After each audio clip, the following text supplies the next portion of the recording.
പൊതുവിദ്യാഭ്യാസ വകുപ്പ് എന്ന് പറയുന്നത് എനിക്കറിയില്ല നിങ്ങളുടെ മക്കളൊക്കെ ഏത് ടൈപ്പ് വിദ്യാലയത്തിലാണ് പഠിക്കുന്നതെന്ന് പറഞ്ഞാൽ വിദ്യാലയം പല ടൈപ്പുണ്ട്. ICSE ഉണ്ട്, CBSE ഉണ്ട്, നവോദയ ഉണ്ട്, സെൻട്രൽ സ്കൂളുണ്ട്, പിന്നെ സാധാരണയുള്ള പൊതുവിദ്യാലയങ്ങളുണ്ട്.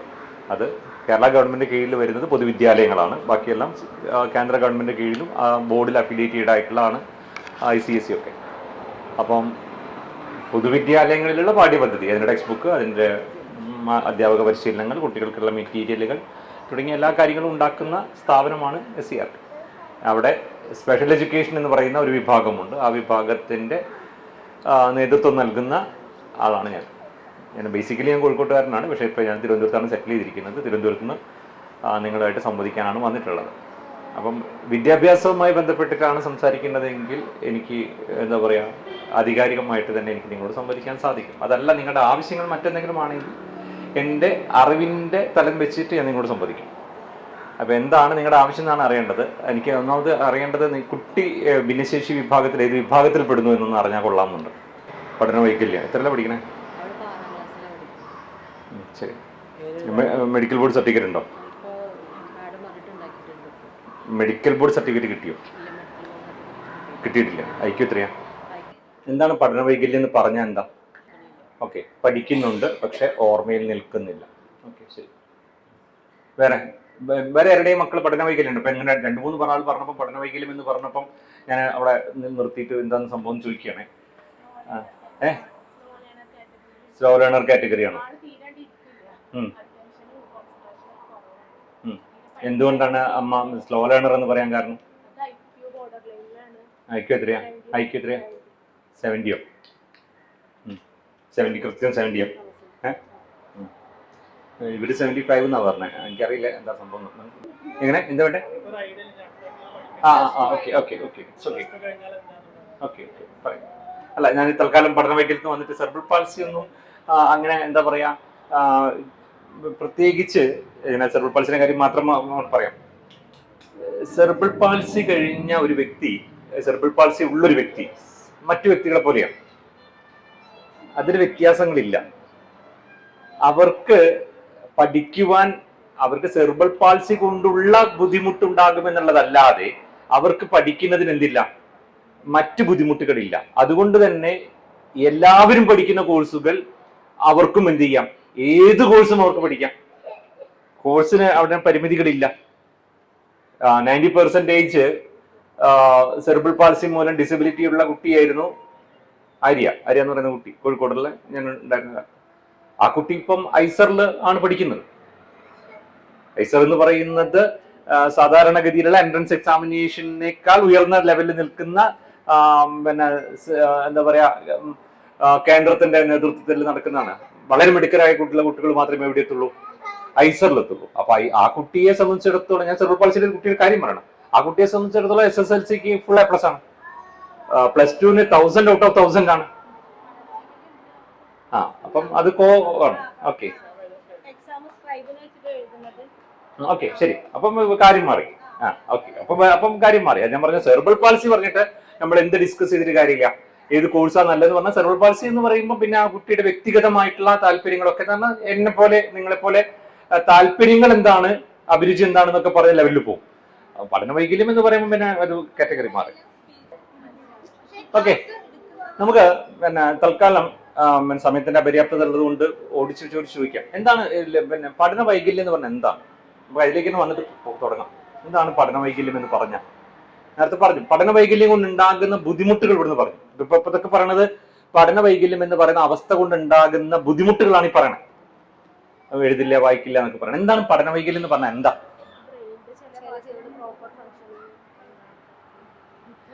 ഓക്കെ, ബ്രെയിനിന്റെ ചില ഭാഗങ്ങൾ പ്രോപ്പർ ഫങ്ഷനിങ് അല്ല.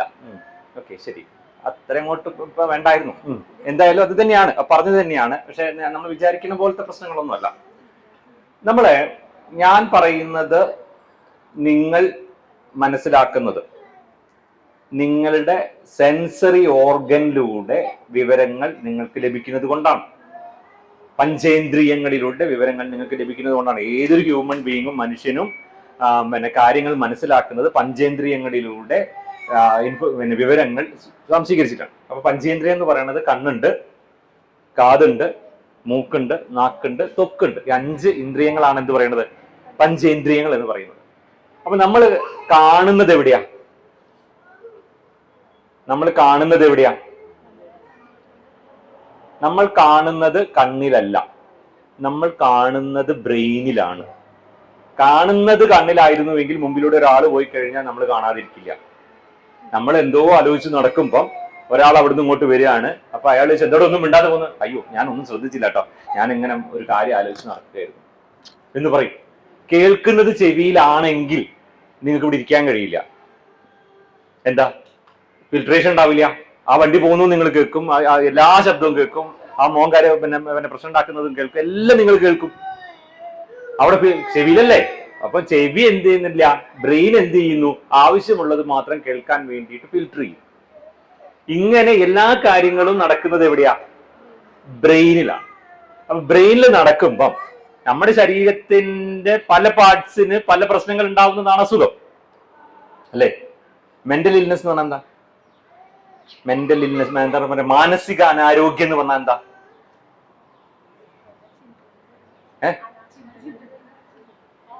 അല്ല,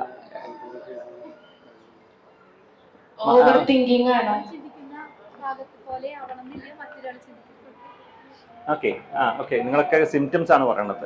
അല്ല, അതിന്റെ ബാക്കി പത്രം പറയുന്നത് മാനസിക അനാരോഗ്യം എന്ന് പറയുന്നത് ഈ പ്രായമായവരിൽ എപ്പോഴാണ് നിങ്ങൾക്ക് അത് കാണാൻ കഴിയുക? പ്രായമായവർ വീട്ടിലുണ്ടെങ്കിൽ അവർക്ക് മാനസികാനാരോഗ്യം അല്ലല്ല അമ്മോ അത്രയും പോലെ. ഞാൻ സാധാരണ എല്ലാവർക്കും ഒരുവിധം പ്രായമായ ആൾക്കാർക്കൊക്കെ വല്ലപ്പോഴും ഒക്കെ വന്നു പോകുന്ന ഒരു ഒരു ഒരു ഭാഗമുണ്ട്, വരും. അത് എപ്പോഴാ വരുന്നേ? ഏജ് ആകുമ്പോ ഒരു മാനസിക പ്രശ്നം വരും. അത് എപ്പോഴാന്ന് ചോദിച്ചേ? അങ്ങനെയല്ല, അങ്ങനെയല്ല. 70 വയസ്സാവുന്നു മാനസിക അനാരോഗ്യം വരില്ല. നമ്മളെക്കാട്ടുള്ള ഉഷാറായിട്ട് 70 വയസ്സായിട്ടുണ്ടാവും. വേണ്ട വേണ്ട വേണ്ട വേണ്ട ഇനിയൊരു കഥ പറയാം. പൂച്ചയില്ലേ, പൂച്ചനെ പിന്നെ എല്ലാ വാതിലും അടയ്ക്കുക. അപ്പൊ പൂച്ചനെ എല്ലാ വാതിലും അടച്ചിട്ട് നമ്മൾ പൂച്ചനെ അടിക്കാൻ നോക്കുക. അപ്പൊ പൂച്ചനെ വടി നമ്മൾ കാണുമ്പോൾ പൂച്ച ഓടും, എല്ലാ വാതിലിനടുത്തും പോയി നോക്കും രക്ഷപ്പെടാൻ. അപ്പൊ പൂച്ചക്ക് മനസ്സിലായി എല്ലാ വാതിലും അടച്ചിട്ടാണ് ഈ അടിക്കാൻ വരുന്നതെന്ന് മനസ്സിലായ പൂച്ച പിന്നെ എന്താ ചെയ്യുക? നമ്മൾ മേലേക്ക് ചാടും. എന്ന് പറഞ്ഞ പോലെ ചോദ്യം ചോദിച്ചിട്ട് കിട്ടുന്നില്ലെങ്കിൽ പിന്നെ അത് വെച്ചാൽ അടിയാ.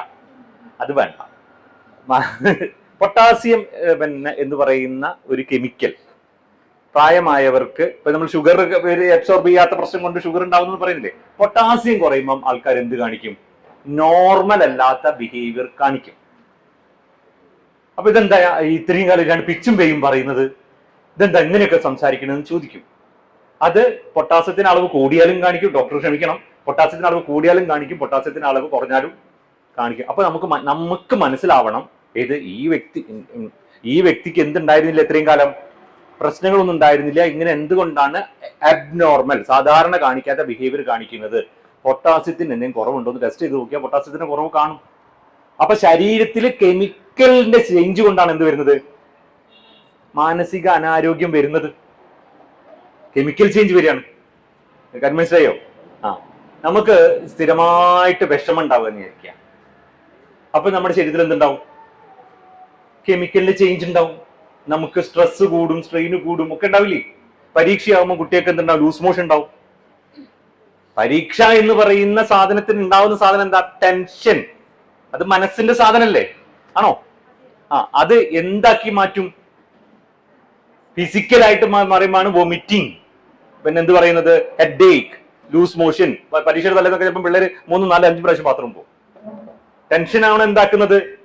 ശരീരത്തെ, മനസ്സ് എന്തിനാ? ക്യാൻസറിന്റെ ആൾക്കാർ നല്ല ധൈര്യം, ഡോക്ടർമാരൊക്കെ പറയും അത് അവരുടെ ധൈര്യം കൊണ്ട് പിടിച്ചു നിൽക്കുന്നത് കേട്ടോ. ക്യാൻസറിന് മരുന്ന് കൊടുത്താൽ ഇഫക്റ്റീവ് ആണെങ്കിൽ മനസ്സിന് എന്ത് വേണമെന്ന് പറയും? ധൈര്യം വേണമെന്ന് പറയും. അപ്പൊ മനസ്സ് എന്ന് പറയുന്ന സാധനം എന്തിനെ സ്വാധീനിക്കും? ഹെൽത്തിനെ സാധിക്കും, തിരിച്ചും സ്വാധീനിക്കും. അപ്പം പൊട്ടാസ്യം കുറയുമ്പോൾ മൈൻഡിനെ ബാധിക്കും, കെമിക്കൽ ബാധിക്കും. അപ്പൊ ആൾ എന്ത് ചെയ്യും? നോർമൽ അല്ലാത്ത ബിഹേവിയർ കാണിക്കും.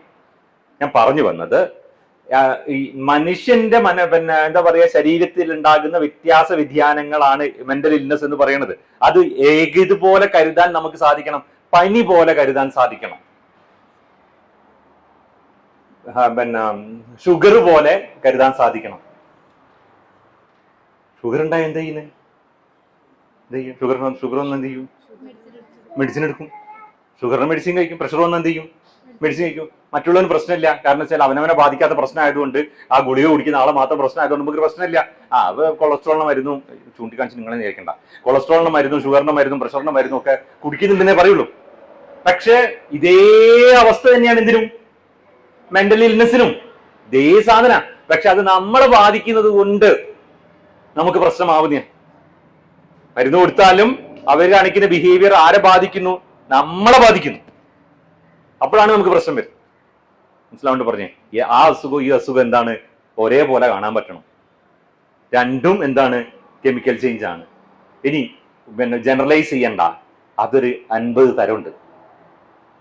ഇത് മെന്റൽ ഇൽനെസ് എന്ന് പറയുന്നത്, നമ്മൾ ഷുഗർ എന്ന് പറഞ്ഞു, പ്രഷർ എന്ന് പറഞ്ഞു, കൊളസ്ട്രോൾ എന്നൊക്കെ പല പല പേര് പറഞ്ഞില്ലേ, അതേപോലെ മെന്റൽ ഇൽനെസ് എന്ന് പറയുന്ന വലിയൊരു ടേമിന്റെ അണ്ടറിൽ എന്തുണ്ട്, കുറേ ടൈപ്പ് മെന്റൽ ഇൽനെസ് ഉണ്ട്. അതിനെപ്പറ്റി ചർച്ച ചെയ്യുന്നില്ല. അതുകൊണ്ട് ഒരാൾക്കുള്ളത് കണ്ടിട്ട് അതുപോലെയാണ് മറ്റേതെന്ന് പറയണ്ട. ഒന്ന് പിന്നെ കൊളസ്ട്രോൾ ആണെങ്കിൽ ഒന്ന് പ്രഷർ ആയിരിക്കും, രണ്ടും തമ്മിലൊരു ബന്ധം ഉണ്ടായിക്കൊള്ളുന്നില്ല. എന്നാൽ റിലേറ്റഡ് ആയിരിക്കും, പോട്ടെ. അപ്പൊ ഞാൻ പറഞ്ഞത് പഠന വൈകല്യം എന്ന് പറഞ്ഞിട്ട് നമുക്ക് കണ്ണ് എന്താണ് 6/6 വിഷൻ എന്നാണ്. എന്താ, നമ്മൾ കണ്ണ് ടെസ്റ്റ് ചെയ്താല് 6/6 ആണോ നോക്കും. എന്താണ് 6/6 എന്ന് പറഞ്ഞാൽ? എന്താ 6/6 ആണോ നോക്കുക? എന്താണ് പറഞ്ഞ, കണ്ണ് ടെസ്റ്റ് ചെയ്തിട്ട് നോക്കൂലേ? എന്താ സംഭവം, എന്താ അത്, എന്താ സാധനം എന്ന് വെച്ചേ. ഓക്കെ, വേണ്ട, സമയമില്ല. ഞാൻ പറയാം. ഒരാള് 6 മീറ്റർ ദൂരെ നിന്ന് വായിക്കേണ്ടത് അയാൾ 6 മീറ്റർ ദൂരെ തന്നെ വായിക്കുന്നു വിചാരിക്കാം. 6 മീറ്റർ അകലില്ലേ, അവിടുന്ന് ഞാൻ 6 മീറ്റർ ദൂരെ നിൽക്കുന്നത്, അവിടുന്ന് ഞാൻ വായിക്കേണ്ട കാര്യം ഞാൻ 6 മീറ്റർ ദൂരെ തന്നെ വായിക്കുമെങ്കിൽ എന്തായി, എനിക്ക് 6/6 വിഷൻ ഉണ്ട്. 6 മീറ്റർ ദൂരെ വെച്ച് എനിക്ക് കാണുന്നില്ല, അപ്പൊ ഞാൻ 5 മീറ്ററിലേക്ക് നടന്നു. അപ്പൊ എന്തായി, 5/6 ആണ് വിഷൻ എന്ന് പറയും. പിന്നെയും ഞാൻ നടന്നു. അപ്പം കണ്ണ് പരിശോധിക്കുന്ന ആൾക്ക് നിങ്ങളെ നടത്താൻ പറ്റൂലല്ലോ. അപ്പൊ 5 മീറ്റർ ദൂരെ നടന്നാൽ അത് എനിക്ക് വലുതായിട്ട് കാണൂലേ? കാണുമോ? അപ്പൊ അത് വലുതാക്കി അവിടെ വെച്ചിട്ടുണ്ടാവും. അപ്പൊ നിങ്ങളത് വായിക്കുന്നുണ്ടെങ്കിൽ നിങ്ങൾ 5 മീറ്റർ നടന്നു എന്നാ, മനസ്സിലായോ? പിന്നെ നിങ്ങൾ 4 മീറ്റർ നടന്നാൽ പിന്നെയും വലുതാക്കി വെച്ചിട്ടുണ്ടാവും. അങ്ങനെ അവിടെ വലുതാക്കിയിട്ടാണല്ലോ കണ്ണ് ടെസ്റ്റ് ചെയ്യാൻ പോയ ആൾക്കാർക്ക്. അതെന്താന്ന് വെച്ച് കഴിഞ്ഞാല് 6 മീറ്റർ നിങ്ങൾ നടക്കുക, ഓരോ ലൈന് താഴേക്ക് പോകുന്നതിനനുസരിച്ചിട്ട് നിങ്ങൾ 4 മീറ്റർ 3 മീറ്റർ അങ്ങോട്ട് കിടക്കുക. 3 മീറ്റർ ദൂരെ നിന്ന് കാണിച്ചു കഴിഞ്ഞാൽ നിങ്ങൾക്ക് കണ്ണിന് പ്രശ്നം ഉണ്ടെന്നാണ് പറയാം. മനസ്സിലാവുണ്ടോ? അങ്ങനെ 2 മീറ്റർ ആകുമ്പോൾ ബ്ലൈൻഡ് ആയി. അങ്ങനെയാണ് അതിന്റെ ഡെഫിനിഷൻ. അപ്പൊ ഞാൻ പറഞ്ഞു വന്നത് വെച്ച് കഴിഞ്ഞാല് ഈ കുട്ടിക്ക് 6 മീറ്റർ ദൂരേണ്ടത് കാണുന്നത് 6 മീറ്റർ ദൂരെ തന്നെ കാണുന്നുണ്ട്. മനസ്സിലായോ? അപ്പൊ കണ്ണിന് എന്തില്ല, പ്രോബ്ലം ഇല്ല. ചെവിക്ക് നോക്കും, ഹിയറിംഗ് ടെസ്റ്റ് ചെയ്ത് നോക്കും ഡോക്ടർമാര്. അപ്പൊ ഹിയറിംഗ് നോക്കുമ്പോൾ എന്തുണ്ട്, ചെവിക്ക് ഒരു കുഴപ്പമില്ല. മനസ്സിലാവുണ്ടോ? അപ്പൊ സാധാരണഗതിയിൽ പഠനത്തെ സംബന്ധിച്ചിടത്തോളം 5 ഇന്ദ്രിയങ്ങൾ ഉണ്ടെങ്കിലും പ്രധാനമായും കണ്ണിലൂടെയും ചെവിയിലൂടെയുമാണ് നമ്മൾ എന്ത് ചെയ്യുന്നത്, വിവരങ്ങൾ സ്വീകരിക്കുന്നത്. മണത്തിലൂടെയും നാക്കിലൂടെയും ത്വക്കിലൂടെയും സ്വീകരിക്കുന്നത് കുറവാണ്. തീരെ ഇല്ല എന്ന് പറയാൻ പറ്റത്തില്ല, കുറവാണ്. അപ്പൊ ഈ കണ്ണും ചെവിയുമാണ് ഡോക്ടർമാർ നോക്കുക. ഇത് രണ്ടിനും കുഴപ്പമില്ല. എന്നിട്ടും പ്രശ്നമുണ്ടെങ്കിൽ പിന്നെ അടുത്ത നോക്കേണ്ട എന്താ, ബുദ്ധി നോക്കും. അല്ലേ, സാധനം എവിടെ എത്തുന്നുണ്ട്, മിക്സി നന്നാക്കാൻ കൊടുത്തു, കറണ്ട് വരുന്നുണ്ടോ നോക്കി. കണ്ണിലൂടെയും ചെവിയിലൂടെയും ഒക്കെ എവിടെ എത്തുന്നുണ്ട്, ബ്രെയിനിൽ എത്തുന്നുണ്ട്. പിന്നെ മോട്ടോറിന് എന്തെങ്കിലും പ്രശ്നം ഉണ്ടോ നോക്കണം. അപ്പൊ എന്ത് നോക്കി, ബുദ്ധി എത്രമാത്രം ഉണ്ട് എന്ന് നോക്കി. ബുദ്ധിനെ എന്ത് ചെയ്തിട്ടുണ്ട്, തിരിച്ചു വെച്ചിട്ടുണ്ട്. പിന്നെ ഡോക്ടർ ഇങ്ങനെ ഇടക്കിടക്ക് നോക്കണം. എന്തിനാ ഡോക്ടർ പേടിയാ? അല്ല, ഇടക്കിടക്ക് ഇങ്ങനെ ടീച്ചർമാരെ പിന്നെ പിള്ളേർ നോക്കണ പോലെ എല്ലാവരും ഇടക്കിടക്ക് ഡോക്ടർ എങ്ങനെ നോക്കണം എന്താ എനിക്ക് മനസ്സിലായില്ല.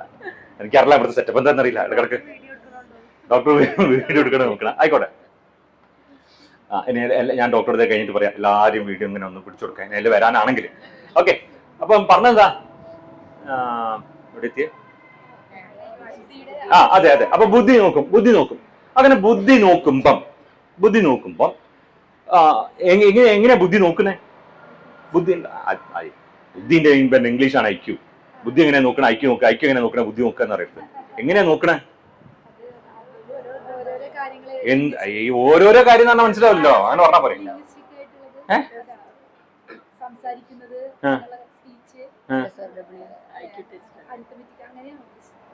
എന്താന്ന് നിങ്ങള് പിന്നെ മക്കളൊന്നും ചെയ്ത് കണ്ടിട്ടില്ല?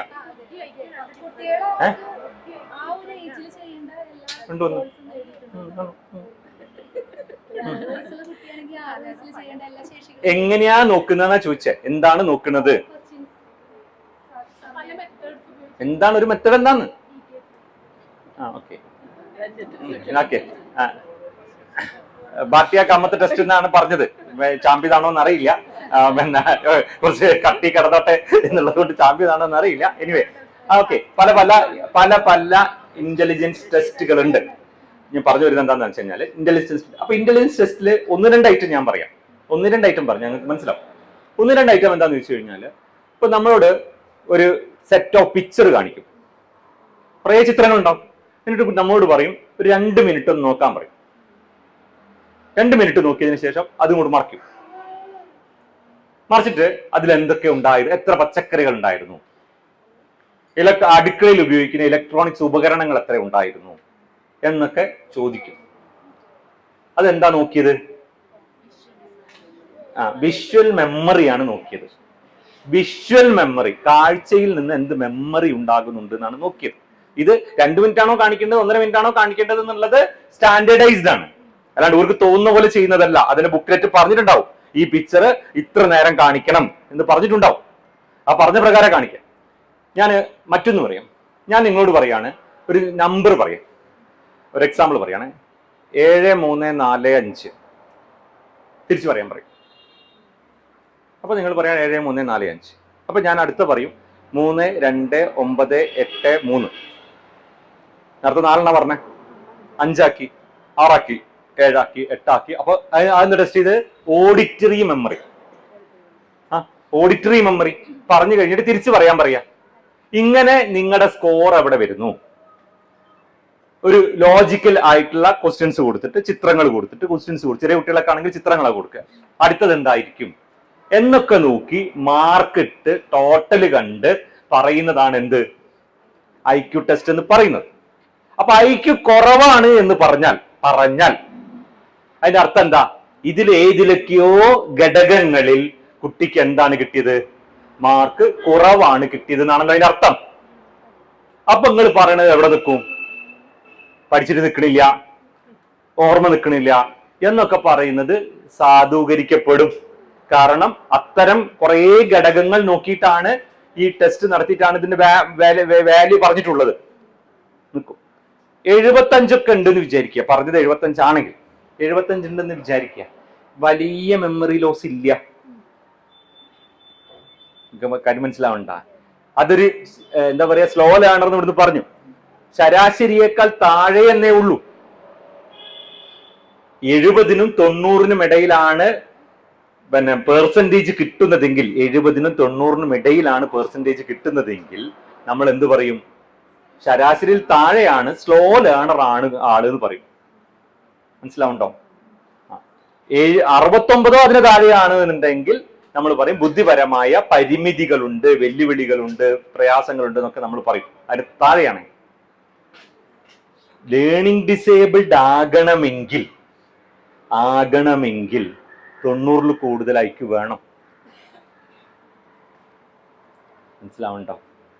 75 എന്താവില്ല, ലേണിംഗ് ഡിസേബിൾഡ് ആവില്ല. ഇത് മെഡിക്കൽ ബോർഡ് പ്രകാരം 75 ലേണിംഗ് ഡിസേബിൾഡ് ആവില്ല. ആകണമെങ്കിൽ 90-ൽ കൂടുതൽ എന്ത് വേണം? ഞാൻ നേരത്തെ പറഞ്ഞു, മിക്സി നന്നാക്കാൻ കൊണ്ടുപോയി, കറണ്ട് വരുന്നുണ്ടോ നോക്കി, കണ്ണു കൂടെ കിട്ടുന്നുണ്ടോ, ചെവി കൂടെ കിട്ടുന്നുണ്ടോ, കിട്ടുന്നുണ്ട്. അടുത്ത് എന്ത് നോക്കി? മോട്ടോർ വർക്ക് ചെയ്യുന്നുണ്ടോ നോക്കി, IQ ഉണ്ടോ നോക്കി. IQ 90-ൽ കൂടുതൽ ഉണ്ടെങ്കിലേ എന്ത് ചെയ്യുള്ളൂ? പിന്നെ അടുത്ത ടെസ്റ്റിലേക്ക് പോവുള്ളൂ. ലേണിംഗ് ഡിസബിലിറ്റി ഉണ്ടോ എന്ന് നോക്കുള്ളൂ. IQ ഉണ്ടായിട്ടാ നോക്കി ആദ്യം പോണ അതായിരിക്കും. ടീച്ചർമാർക്ക് അബദ്ധം പറ്റും സാധാരണ. നിങ്ങൾ എത്ര മണി ഇരിക്കും? നിങ്ങൾ ഇങ്ങനെയൊക്കെയാലേ നിങ്ങൾ 8-9 ഇരിക്കും. SCRT ക്ലാസ് രാത്രി 12-1 മണി വരെ. അപ്പൊ ഇങ്ങനെ നീട്ടിയതിന്റെ അർത്ഥം ഡോക്ടർ വിചാരിക്കാൻ എന്താ ചോദിക്കുന്നത്? ഇങ്ങനെ നീട്ടിയ ഞാൻ, കാരണം SCRT ഞാൻ പോയിട്ട് ഞാൻ ചോദിക്കുന്നത് എത്ര മണി ഇരിക്കും ചോദിക്കും. അപ്പൊ ഒരു പറയും ഞങ്ങൾ 6:30. ഞാൻ ചോദിക്കണെങ്കിൽ 12 മണി ഇരിക്കുമെന്നാ. അടെ 12-1 മണി 2 മണി വരെ ക്ലാസ് ഉണ്ടാവും. അപ്പൊ അവിടെ SCRT അതിന്റെ സ്ഥാപനമാണ്. വന്നാ പെട്ടു, ഡാങ്കോ ഞാൻ പെട്ടു എന്ന് പറയും. അപ്പോട്ടെ, നിങ്ങൾ എത്ര മണി ഇരിക്കും അതറിയാനാ? ക്ലാസ് എങ്ങനെയാ പോണ്ടെന്ന് അറിയാനാ? ഇതിപ്പോ 4 മണി എങ്ങനെ ഇരിക്കുക? നിങ്ങളെ അത് ഒന്ന് പറയും. ഓക്കെ. എന്താ പറഞ്ഞ? ഡോക്ടറോ? അതല്ലേ? ആയിക്കോട്ടെ. തൽക്കാലം നമുക്ക് 4 മണി വെച്ച് പിടിച്ചിട്ട് പിന്നെ നമുക്ക് അങ്ങോട്ട് പോവാം. ഓക്കെ, വേഗം പറഞ്ഞ് അവസാനിപ്പിക്കാം. അപ്പൊ ഞാൻ പറഞ്ഞത് IQ എടുക്കുമ്പം 90-ൽ കൂടുതൽ ഉണ്ടെങ്കിൽ എന്തിന് ചാൻസ് ഉള്ളൂ? ലേണിംഗ് ഡിസബിലിറ്റിക്ക് ചാൻസ് ഉള്ളൂ. ടീച്ചർമാർ സാധാരണ ഒരു അബദ്ധം കാണിക്കും. ടീച്ചർമാർ പിള്ളേരോട് പറഞ്ഞു കൊടുക്കും, ഈ പരീക്ഷയ്ക്ക് സ്ക്രൈബും ഇന്റർപ്രറ്ററും കിട്ടണം. അപ്പൊ ടീച്ചർമാർ സാധാരണ പിള്ളേരോട് പറയും, ഈ അവിടെ പോയി എന്റെ വിവരം കാണിക്കാൻ നിൽക്കണ്ട, എന്റെ പിന്നെ ചോദിച്ചാലൊക്കെ അറിയില്ല എന്ന് പറഞ്ഞാൽ മതി. കാരണം ലേണിംഗ് ഡിസേബിൾഡ് ആണെങ്കിൽ എഴുതാനും വായിക്കാനും എഴുതാൻ വേണ്ട, വായിക്കാൻ വേണ്ടെന്ന് അറിയും. ഇവൻ ഞാൻ ഏറ്റവും ടീച്ചർ എന്ന് കാരണം പിന്നെ ഈ സർട്ടിഫിക്കറ്റ് കിട്ടിയിട്ട് വേണം പിന്നെ സ്ക്രൈബ് ഇന്റർപ്രറ്റർ കിട്ടാൻ. ഇവൻ അറിയില്ല, ടീച്ചർക്ക് അറിയില്ല അവിടെ എന്താ നോക്കണെന്ന്. അപ്പൊ പിന്നെ കണ്ണും ചെവിയൊക്കെ നോക്കി ഒരു പ്രശ്നമില്ല, അടുത്ത നടത്തുന്ന IQ ടെസ്റ്റാ. അപ്പം പറയും പിന്നെ അവനോട് 4 നമ്പർ ചോദിക്കും, ഇത് 18 കൂട്ടണം 15 എത്രയാന്ന് വെക്കും. അപ്പൊ ഓനറിയാം 18 കൂട്ടണം 15 33 എത്ര പറഞ്ഞ 18 1 ഡോക്ടർ IQ ഇല്ലാന്ന് എഴുതി വെക്കും. എന്നിട്ട് അപ്പൊ എന്നോട് ചോദിക്കും, എടാ പിന്നെ പോർച്ചുഗൽ ആരോട് തോറ്റിട്ടാടാ പിന്നെ ഇതിനും പിന്നെ ലോകിയൊക്കെ ചോദിച്ചു, വീട്ടിൽ ആരോ ഉള്ളത്, നല്ല ഡ്രസ്സാണല്ലോ, നീ എവിടുന്നാ വരുന്നത്? കളിയൊക്കെ കാണാറുണ്ടോ? കളിയൊക്കെ കാണാറുണ്ട്. നീ ബ്രസീൽ ഫാനാണോ? നീ പിന്നെ ഇതിന്റെ ഫാനാണോ? പോർച്ചുഗലാണോ? അല്ല, ഞാൻ ബ്രസീലും പോർച്ചുഗലും ഒന്നല്ല, ഞാൻ നോർവേ.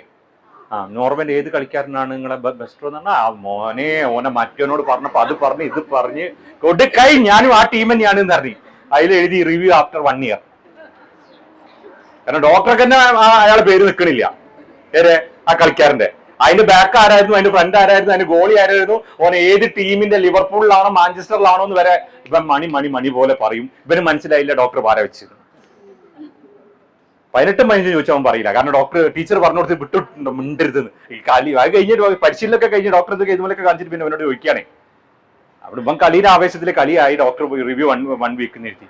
എന്നിട്ട് പറയൂ അയാൾ ശരിയില്ലട്ടാ, അയാൾ എന്നോട് 18-15 ചോദിച്ചു, ഞാൻ പറഞ്ഞിട്ടൊന്നുമില്ല. എന്നിട്ട് പറയാ എന്നോട് ആകെ അതേ ചോദിച്ചിട്ടുള്ളൂ. എന്നിട്ട് പിന്നെ ഒക്കെ എന്നോട് ചോദിച്ച കളിയാ. എന്നിട്ട് മൂപ്പർ ആ ടീമാണെന്ന് പറഞ്ഞു, ഞാൻ ഈ ടീമാണെന്നും പറഞ്ഞ് എന്നിട്ട് മൂപ്പർ എന്നോട് പറയാ ഒരാഴ്ചയായിട്ട് വരാം. ഇതൊന്നും ശരിയില്ല തീരെ. നമ്മൾ ചോദിച്ചാൽ മനസ്സിലായി. അപ്പൊ നമുക്ക് മനസ്സിലായി ഡോക്ടർ എന്തായി. ഡോക്ടർ മോനെ ടെസ്റ്റ് ചെയ്തതാ. ഒരു മെമ്മറി ഉണ്ടോ? നല്ല മെമ്മറി ഉണ്ട്. കഴിഞ്ഞ വേൾഡ് കപ്പിൽ ആരൊക്കെ പോർച്ചുഗൽ ആരോടെ പുറത്തായി ചോദിച്ചാൽ പറയും, കഴിഞ്ഞ വേൾഡ് കപ്പിൽ പോർച്ചുഗൽ ആരോടെ പുറത്തായിരുന്നു. അപ്പൊ ഒരു മെമ്മറി ഉണ്ടാവും, ഒരു മെമ്മറി ഉണ്ട്. പക്ഷെ അവനെ IQ പിന്നെ ഇതാക്കിയിട്ട് എന്ത് ചെയ്ത്. അപ്പൊ ഞാൻ പറഞ്ഞത് 90-ൽ കൂടുതൽ വേണം. ഇനി അങ്ങനെ 90-ൽ കൂടുതൽ ഉണ്ട് എന്നിട്ടും പ്രശ്നം. അപ്പൊ എന്ത് സംശയിക്കും? പഠന വൈകല്യം സംശയിക്കും. ബാക്കി 90-ൽ കുറവാണെങ്കിൽ 70-ന് ഇടയിലാണെങ്കിൽ സ്ലോ ലേണർ എന്ന് പറയുന്നത് ഞാൻ പറഞ്ഞു. അങ്ങനെ സംശയിക്കും. എന്താ പ്രശ്നം എന്നാണ് അടുത്ത ചോദ്യം. എന്താണ് പിന്നെ ലേണിംഗ് ഡിസബിലിറ്റിക്ക് പ്രശ്നം ഉണ്ടാകുന്നത്? അതെന്താ? നമ്മുടെ ബ്രെയിനിൽ, നമ്മുടെ കണ്ണ് കാണുന്നത് ബ്രെയിനിൽ എത്തിയിട്ട് ബ്രെയിന് പറഞ്ഞു കൊടുക്കണം. എന്ത്? അത് 18 എന്നാണ് അവിടെ എഴുതിയിട്ടുള്ളത് പറയണം. പക്ഷെ ബ്രെയിൻ എന്ത് പറയൂല. അത് ഇങ്ങനെയുള്ള സാധനം മാത്രമായിട്ട് കുട്ടിക്ക് മനസ്സിലാവും. അതെന്തായിട്ട് കുട്ടിക്ക് കാണുന്നുണ്ട്, പക്ഷെ കുട്ടിക്ക് എന്ത് മനസ്സിലാവില്ല. അത് 18 ആണെന്ന് മനസ്സിലാവും. ഞാൻ 18 എന്ന് കാണുമ്പോൾ 10ഉം 8ഉം എനിക്ക് കാണാൻ പറ്റും. മറ്റേത് ചത്ത പോലെ നിൽക്കുന്ന ഒരു 2 സാധനം നിൽക്കണേ.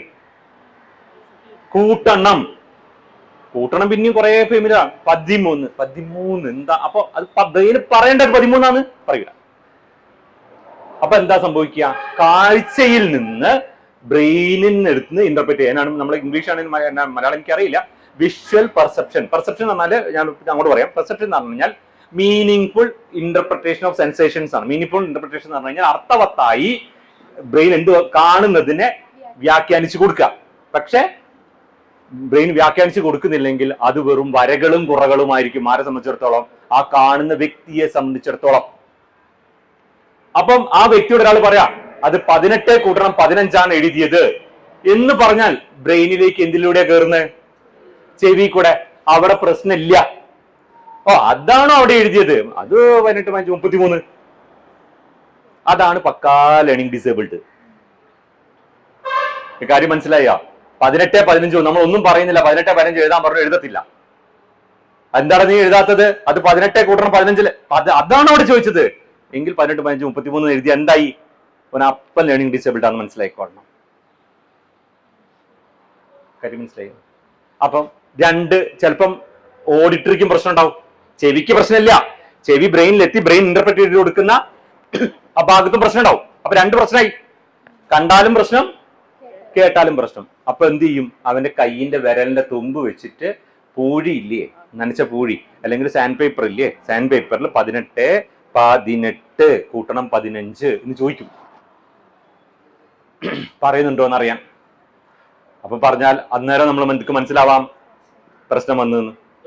ഇങ്ങനെ പല പല ടെക്നിക്ക് ഉപയോഗിച്ചിട്ട് അവന്റെ ഏത് സെൻസറി ഓർഗനിലൂടെ വരുന്ന സ്റ്റിമുലസ് ആണ് ബ്രെയിനിൽ ഇന്റർപ്രറ്റ് ചെയ്യുന്ന പ്രശ്നം ഉണ്ടാക്കുന്നത് എന്ന് നോക്കി കണ്ടുപിടിക്കും. പിടിക്കണം. അപ്പോഴാണ് ലേണിംഗ് ഡിസേബിൾഡ് ആണോ അല്ലയോ എന്ന് നമ്മൾ പറയാം. അല്ലാതെ വായിച്ചാൽ മനസ്സിലാകാത്തതോ ഓർമ്മയിൽ നിൽക്കാത്തതോ എന്താണെന്ന് പറയൂല. ഓർമ്മയിൽ നിൽക്കുന്നില്ല എങ്കിൽ ഞാൻ നേരത്തെ പറഞ്ഞതുപോലെ എന്തുകൊണ്ടാ 90 കൊടുത്ത് കിട്ടിയേ? എന്താ 90 കൂടി കിട്ടാൻ? എപ്പോഴാണ് ലേണിംഗ് ഡിസേബിൾഡ് ആവുന്നേ? 90 മോള് കിട്ടണം. 90 മോള് കിട്ടണം. എന്ത് കിട്ടണം? ഐക്യു കിട്ടണം. ഐക്യു 90 മോള് കിട്ടണമെങ്കിൽ ഞാൻ നേരത്തെ പറഞ്ഞില്ലേ, ഓഡിറ്ററി മെമ്മറി, വിഷ്വൽ മെമ്മറി ഒക്കെ നോക്കൂലേ? മാർക്ക് കിട്ടിയാലല്ലേ 90 മോള് പോകുള്ളൂ. പിന്നെ ഇങ്ങനെ നമ്മൾ പറയണ മെമ്മറി നിൽക്കൂലെന്ന് മനസ്സിലാവണ്ട. മെമ്മറിയിൽ നിൽക്കില്ല ലേണിംഗ് ഡിസേബിൾഡ് എന്ന് പറയരുത്. മെമ്മറിയിൽ നിൽക്കൂലെങ്കിൽ അവനോട് കളി ചോദിച്ചാൽ, അല്ലെങ്കിൽ അവളോട് അവക്ക് പ്രധാനപ്പെട്ട കാര്യങ്ങൾ ചോദിച്ചാൽ പറയുന്നുണ്ടെങ്കിൽ പഠന കാര്യങ്ങൾ നിൽക്കുന്നില്ല എന്ന് വിചാരിക്കുക. അതിനർത്ഥം ഇങ്ങനെ അർത്ഥമുണ്ട്. അതിന്റെ അർത്ഥം എന്താണെന്ന് വെച്ച് കഴിഞ്ഞാല് ബ്രെയിനിലേക്ക് എത്തേണ്ട പഞ്ചേന്ദ്രിയങ്ങളില്ലേ, അത് ശരിക്കും വർക്ക് ചെയ്യാഞ്ഞാൽ നിൽക്കൂല. മനസ്സിലാവാത്തത് കൊണ്ട് നിൽക്കൂല. ഓർമ്മയിൽ നിൽക്കാത്തതല്ല, അത് മനസ്സിലേ ആയില്ലേ, ബ്രെയിനിലേക്കേ കയറിയില്ലല്ലോ. 18x15 കണ്ണ് ഇന്റർപ്രറ്റ് ചെയ്ത് കഴിഞ്ഞാൽ ബ്രെയിനിൽ കയറിയോ? നിൽക്കൂലല്ലോ. അതുകൊണ്ട് നിൽക്കൂല. അത് ഒരു പ്രാവശ്യം മനസ്സിലായി ചെയ്തു, രണ്ടാമത്തെ പ്രാവശ്യം കിട്ടുന്നില്ലെങ്കിൽ എന്താന്ന് പറയാൻ പറ്റൂല? പഠന വൈകല്യം എന്ന് പറയാൻ പറ്റൂല. അത് കേറിയല്ലോ. കാര്യം മനസ്സിലായ? അതുകൊണ്ട് അത് സൂക്ഷിച്ചിട്ട് എന്ത് ചെയ്യണം, നമ്മൾ മനസ്സിലാക്കണം എന്താണ്. പഠന വൈകല്യം ആവണം നമ്മൾ നിർബന്ധമില്ല. പിന്നെ സ്ലോ ലേണർ ആവാം. കുട്ടി വളർന്നു പറഞ്ഞല്ല, സ്ലോ ലേണർ ആവാം. ഇനി നമ്മൾ നിത്യജീവിതം, ഈ കുട്ടിയോടൊക്കെ നമ്മൾ നേരത്തെ ഡോക്ടർ ചോദിച്ച പോലെ നിത്യജീവിതത്തിലെ കാര്യങ്ങൾ എങ്ങനെയാണ് പറയുന്നതെന്നാണ് നമ്മൾ നോക്കുക. പഴയ കാര്യങ്ങൾ, വീട്ടിൽ നടന്ന കാര്യങ്ങൾ, ആൾക്കാർ വന്നുപോയ കാര്യങ്ങൾ, ഇന്നിപ്പോ പിന്നെ എന്താ പറയാ, കുട്ടിക്ക് എന്തിനോടൊക്കെ താല്പര്യം ഉണ്ടാവില്ല. ആ താല്പര്യമുള്ള മേഖലകളൊക്കെ കുട്ടി ഓർത്ത് വെക്കുന്നുണ്ടോ, സംസാരിക്കുന്നുണ്ടോ, നോക്കുന്നുണ്ടോ എന്നൊക്കെ നമ്മളാണ് നോക്കേണ്ടത്. 10 മിനിറ്റ് കൊണ്ടുവന്ന ഡോക്ടറല്ല, നമ്മൾ നോക്കണം. അതൊക്കെ കൃത്യമായിട്ട് നോക്കുന്നതും പറയുന്നുണ്ടെങ്കിൽ പിന്നെ നമുക്ക് മനസ്സിലാവും. അങ്ങനെ പറയുന്നുണ്ടെങ്കിൽ നമ്മൾ മനസ്സിലാകും താല്പര്യക്കുറവുണ്ട്. താല്പര്യമുള്ളത് ഓർമ്മയുണ്ട്, താല്പര്യമുള്ളത് കൃത്യമായിട്ട് പറയുന്നുണ്ട് എങ്കിൽ എന്തിനോട് താല്പര്യക്കുറവുണ്ട്? പഠനത്തോട്. അതിന് പല പല കാരണങ്ങൾ ഉണ്ടാവും. ഒരാൾക്ക് പഠനത്തോട് താല്പര്യക്കുറവുണ്ടാകണമെങ്കിൽ നമുക്ക് ഇവിടെ നിന്നൊന്നും പറയാൻ പറ്റൂല. പല കാരണങ്ങൾ ഉണ്ടാവും. ഇവിടെ നിന്നൊന്നും ഒരൊറ്റയ്ക്ക് പറയാം. ടീച്ചർ ഉണ്ടാവും, നിങ്ങൾ ഇഷ്ടമില്ലാത്തതുകൊണ്ടുണ്ടാവും. എന്താ നിങ്ങൾ ഇഷ്ടമില്ല എന്ന് പറയുന്നത്? ഞാൻ പറഞ്ഞുതരാം. 2 കുട്ടികളുണ്ട്, മറ്റു ഒറ്റക്ക് പഠിക്കും. നിങ്ങൾ പറയുന്നു വേണ്ട. ഇതിന് പഠനത്തോട് വലിയ താല്പര്യമൊന്നുമില്ല, കളിയോടെ താല്പര്യം. എല്ലാ കുട്ടികളും ഒരേപോലെ ഉണ്ടാവണമെന്നുണ്ടോ? അങ്ങനെയല്ലോ. ആ പറയും ഓനെ നോക്ക്, ഞാൻ എന്തെങ്കിലും, അല്ലെങ്കിൽ ഓളെ നോക്ക്, ഞാൻ എന്തെങ്കിലും പറയണ്ട. കമ്പാരിസൺ വരും. അപ്പം ഞാൻ പഠിക്കുന്നില്ല, ദേഷ്യം ആരോടാ? അല്ല, നിങ്ങൾ പിന്നെ ഡ്രസ്സ് വാങ്ങിക്കൊടുത്തിട്ടൊന്നുമല്ല. ഡ്രസ്സ് കണ്ട ട്വിൻസിനെ പോലെ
തീർന്ന്.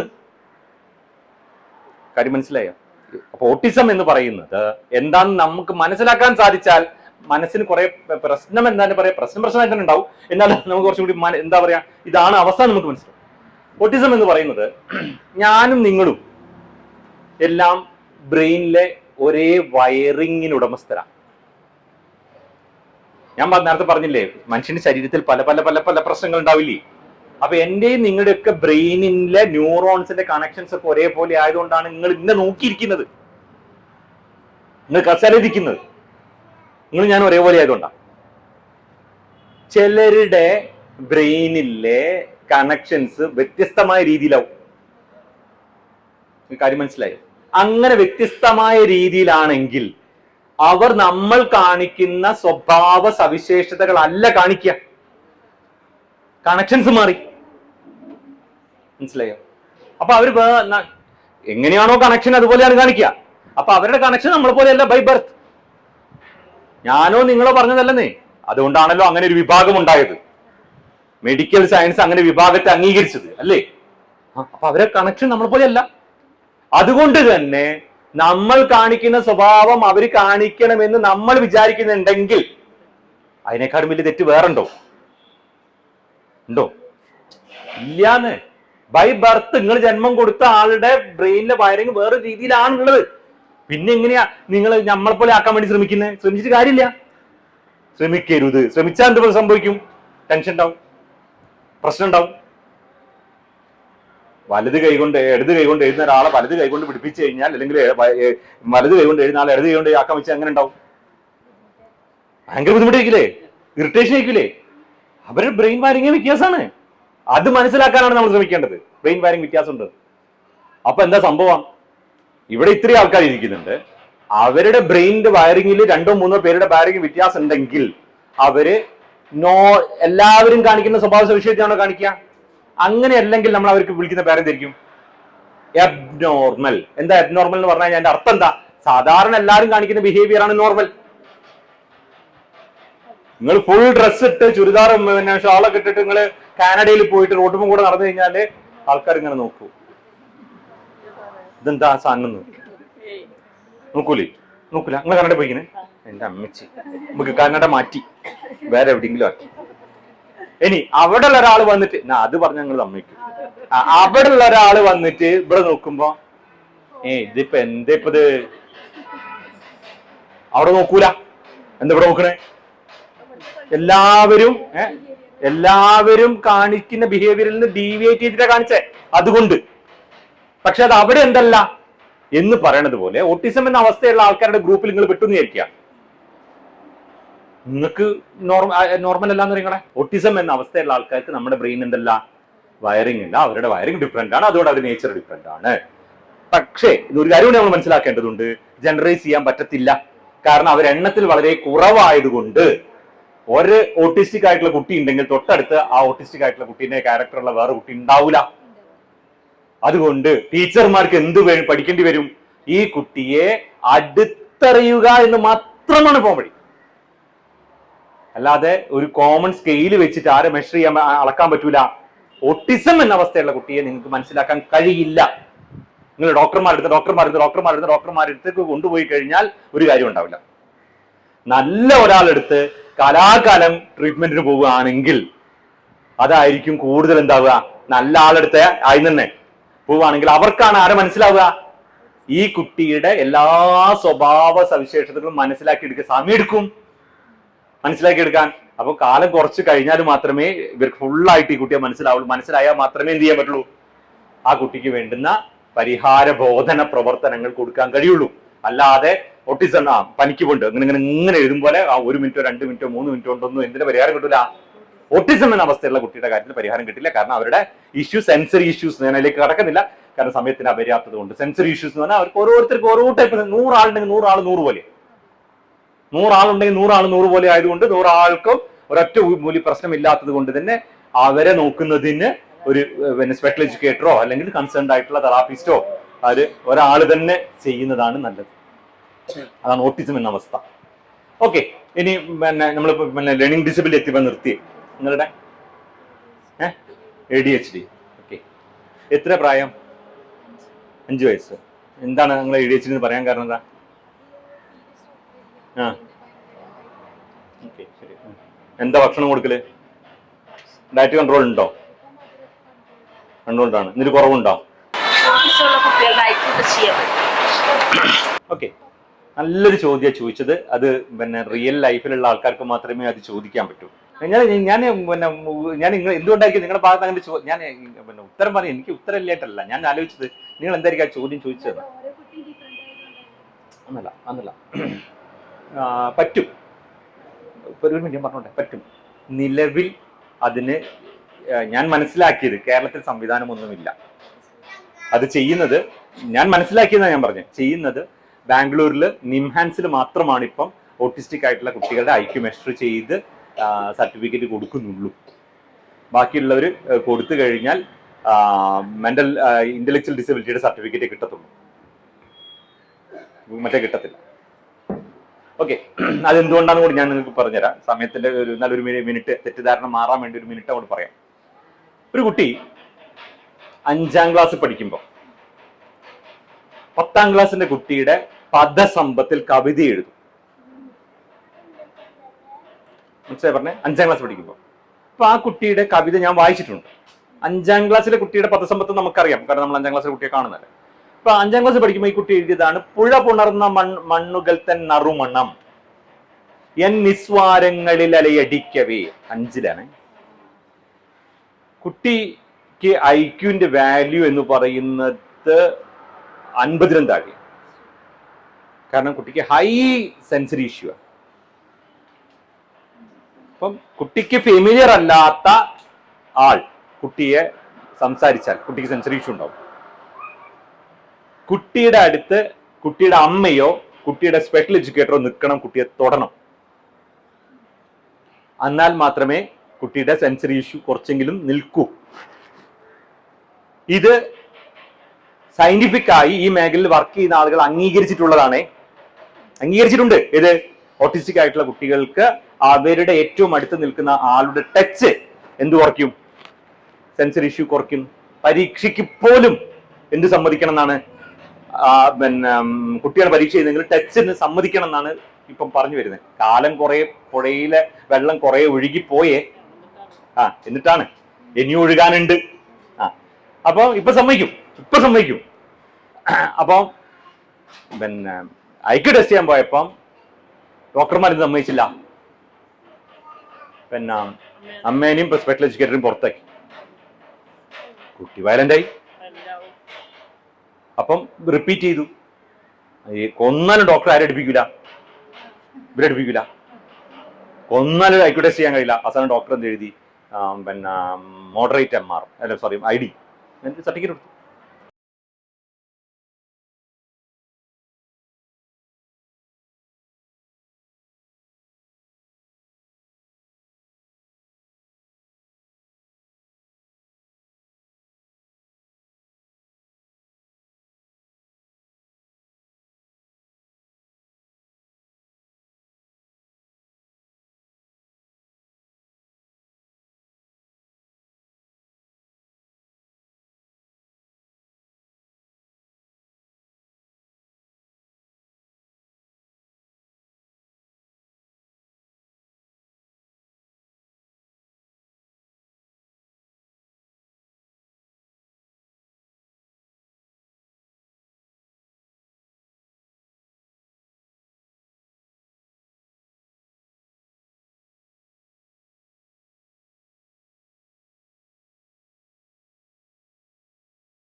ഞങ്ങളെ നിങ്ങൾ എന്ത് ചെയ്യാതിരിക്കും, കുറ്റപ്പെടുത്താതിരിക്കൂ എന്ന് പറയുമ്പം ആ കുട്ടിയുടെ മുമ്പിൽ വെച്ച് ഈ കുട്ടി ഈ ലോകത്തൊന്നും അല്ല ഉണ്ടാവുക, ക്ലാസ്സിൽ ഏതോ ലോകത്ത് എങ്ങോട്ടോ നോക്കി ഒച്ചയും ബഹളവും ഉണ്ടാക്കി ക്ലാസ്സിൽ ഇരിക്കുന്ന കുട്ടിയായിരിക്കും. പക്ഷെ ആ ക്ലാസ്സിലെ എല്ലാ കാര്യങ്ങളും മറ്റു കുട്ടികളെക്കാൾ കൂടുതൽ ആര് മനസ്സിലാക്കുന്നുണ്ട്? ആ കുട്ടി മനസ്സിലാക്കുന്നുണ്ട്. ഓട്ടിസ്റ്റിക് ആയിട്ടുള്ള കുട്ടികളുടെ പ്രത്യേകത ഇതിലൊന്ന്, ഇപ്പൊ നിങ്ങളിപ്പോ എന്റെ മുഖത്ത് നോക്കുന്നു, നിങ്ങൾ എന്റെ മുഖത്ത് നോക്കുന്നു, നിങ്ങൾ എന്റെ മുഖത്ത് നോക്കുന്നുണ്ടെന്ന് അർത്ഥം നിങ്ങൾ എന്നെ ശ്രദ്ധിക്കുന്ന അർത്ഥമൊന്നും ഉണ്ടാവില്ല. നിങ്ങൾ ഇപ്പൊ എന്റെ മുഖത്ത് നോക്കുന്നുണ്ടെങ്കിലും പിന്നെ ഫ്രിഡ്ജിൽ വെച്ച ചിക്കൻ രാത്രി പിന്നെ ഫ്രൈ ആക്കണോ അതോ ബിരിയാണി ആക്കണോ എന്ന് നിങ്ങൾക്ക് എന്റെ മുഖത്ത് നോക്കിക്കൊണ്ട് വിചാരിക്കും, പറയാൻ പറ്റില്ല. ഇപ്പൊ ഞാൻ ആലോചിക്കും, ഞാൻ പോയ ട്രെയിനിന് പിന്നെ അതങ്ങനെയല്ലേ എങ്ങനെയല്ലേ ഇത് ഞാൻ സംസാരിച്ചു കൊടുക്കുമ്പോ എന്ന് പറഞ്ഞ പോലെ ഈ കുട്ടികൾ നമ്മുടെ മുഖത്ത് നോക്കുന്നില്ലെങ്കിലും പരിപൂർണമായും നമ്മളെ ശ്രദ്ധിക്കുന്നുണ്ടായിരിക്കാം.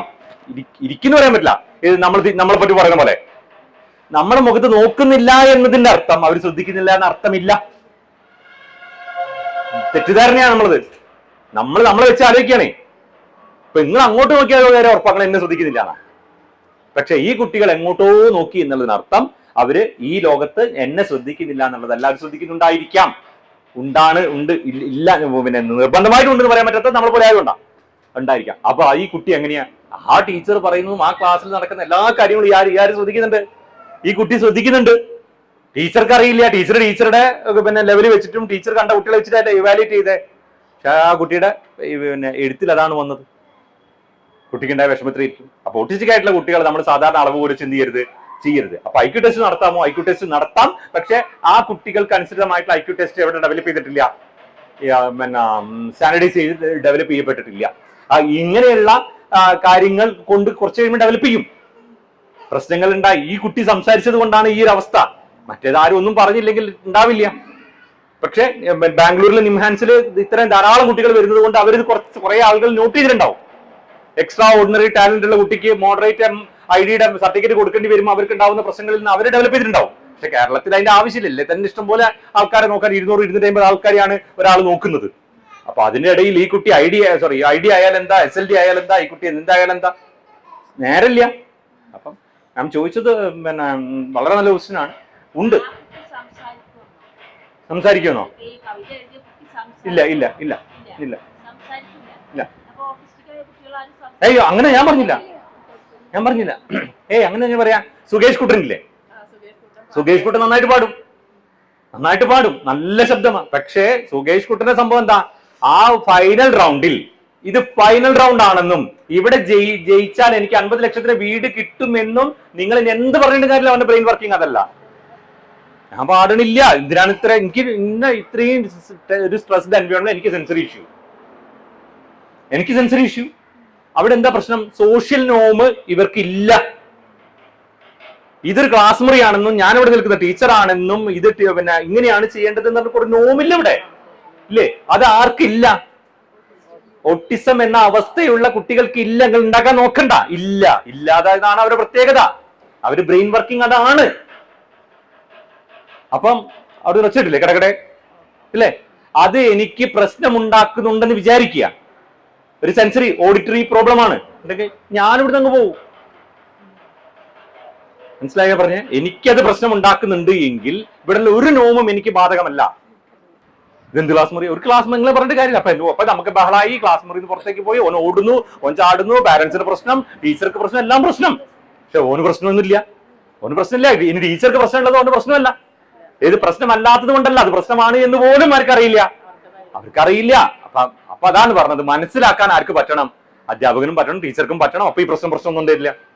അപ്പൊ പിന്നെ സംവിധാനം ഉണ്ടാവും. ഓടി പോകാതിരിക്കാനും ശബ്ദം ഉണ്ടാക്കാതിരിക്കാനും ഒക്കെ സംവിധാനം വരും. മനസ്സിലായോ? അതല്ലെങ്കിൽ കുറ്റപ്പെടുത്തലുണ്ടാവുക ഇല്ല. അടുത്തത് നിങ്ങൾ നല്ല നല്ല ചോദ്യങ്ങൾ ചോദിക്കുന്നു. നോക്കൂ, നമ്മളിൽ നല്ല നല്ല ചോദ്യങ്ങളാണ് വരുന്നത്. പിന്നെ എനിക്ക് ക്ലാസ് എളുപ്പമാവും അങ്ങനെ ചോദ്യങ്ങൾ ചോദിച്ചാല്. അവർക്ക് നല്ല ഐക്യം ഉണ്ടാവുമെന്ന് ചോദിച്ചു. നമ്മൾ മനസ്സിലാക്കേണ്ട ഒരു കാര്യം, 2 കാര്യങ്ങൾ നമ്മൾ മനസ്സിലാക്കണം.